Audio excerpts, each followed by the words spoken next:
আমাদের বর্তমানে ২ দিন হচ্ছে কোনো ইনকাম নাই। আমরা সংসার কিভাবে চালাবো? দোকান বাজার সবকিছু বন্ধ। কোনো যাত্রী নাই, কিছু নাই। আমরা তো শুধু ভ্যান চালাই বাঁচি। আমাদের তো কোনো ইনকাম হচ্ছে না। আমাদের কোনো কার্ফুর প্রয়োজন হচ্ছে না। আমার কার্ফু না দিলে ভালো হয় মনে হচ্ছে।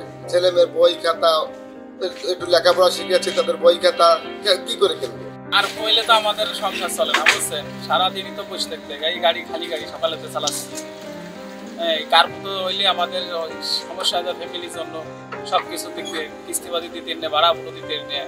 এখন তো এই নিয়ে মনে করেন আমরা বাঁচতে পারছি না। কার্পু না হইলে সবচেয়ে ভালো হয় আমাদের গরিব মানুষের জন্য। একটা কিস্তি আছে, আমরা ছেলে মেয়ে নিয়ে চলতে পারতেছি না, যাত্রী নাই রাস্তায়। আমরা শান্তি চাই, আমরা কার্পু চাই না। দোকান এখনো খুলে নাই, এখনো খোলার মতো পরিস্থিতি দেখতেছি না। আর দোকান খুলে কি হবে? জীবন বাঁচাইছে এটি বড় কিছু।